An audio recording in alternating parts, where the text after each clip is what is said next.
bienvenue dans votre troisième numéro du MAC des Prix d'Est, votre rendez-vous autour de la RSE et des Prix d'Est. Ce mois-ci, je vous propose de découvrir deux reportages concernant le Prix d'Est Novachim et le pôle européen innovation fruits et légumes, bien sûr l'actu et l'agenda.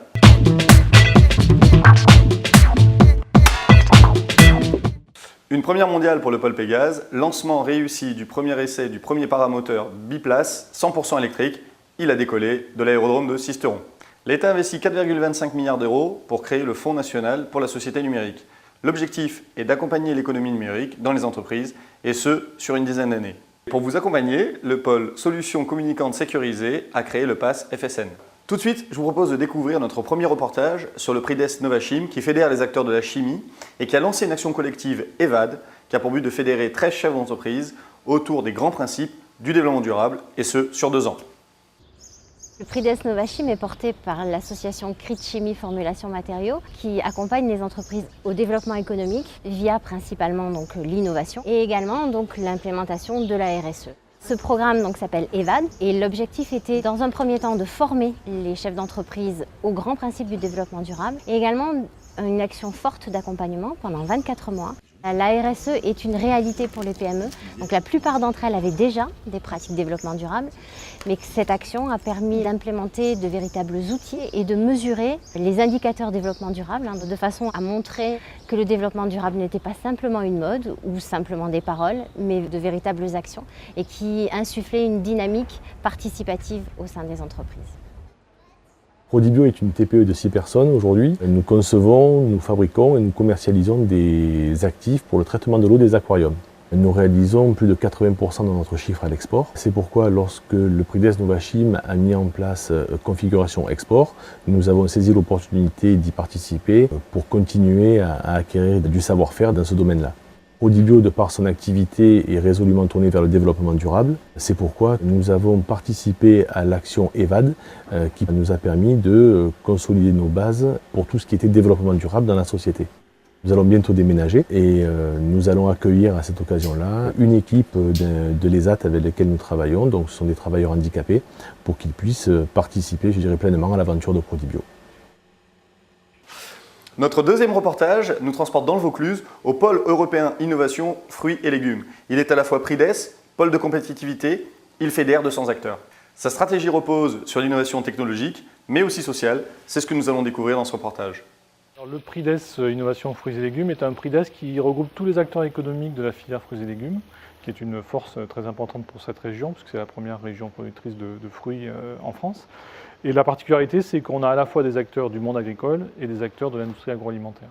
Alors le projet Jardin de la Méditerranée, pour nous, il est important, parce que d'abord, il a un lien très fort évidemment avec notre filière. Aujourd'hui, on a beaucoup de produits malheureusement qui ne peuvent pas rentrer sur le marché, parfois pour des petits détails uniquement d'aspect. Et donc c'était dommage que ces produits soient perdus. Donc il y a cet aspect valorisation du travail des producteurs en amont. Et puis évidemment, derrière, il y a tout l'aspect social et sociétal pour nous, avec le chantier d'insertion et la possibilité de donner accès à des populations défavorisées, à des fruits et légumes. Alors les Jardins de la Méditerranée sont un service d'Imagine 84, qui est un collectif d'associations, dont le but est de venir en aide, et une aide alimentaire à l'occurrence, aux personnes défavorisées. Alors c'est un atelier de conditionnement de fruits et légumes, mais également un chantier d'insertion qui permet à 14 personnes de pouvoir retrouver un emploi. Le Prix d'Est du PUFL nous a labellisé dès l'origine du projet. Ça a été essentiel pour nous parce qu'il nous a introduits dans la filière fruits et légumes, alors qu'à cette date-là, l'association était plus tournée vers le social que vers l'économie sociale et solidaire. C'est un projet dont on est très fiers, puisque avec le réseau aussi qu'on a pu apporter aujourd'hui, les Jardins de la Méditerranée sont satisfaits en termes d'apport de matières premières.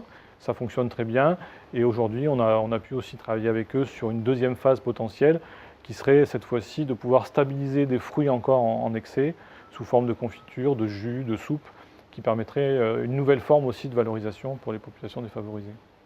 Il faut savoir que nous recevons chaque semaine 24 tonnes de fruits et légumes qui nous sont donnés, moyennant un reçu fiscal, et que nous distribuons 16 tonnes. Pour tout savoir sur l'initiative des Jardins de la Méditerranée, n'hésitez pas à consulter le site du PUIFL ou bien sûr d'Imagine 84.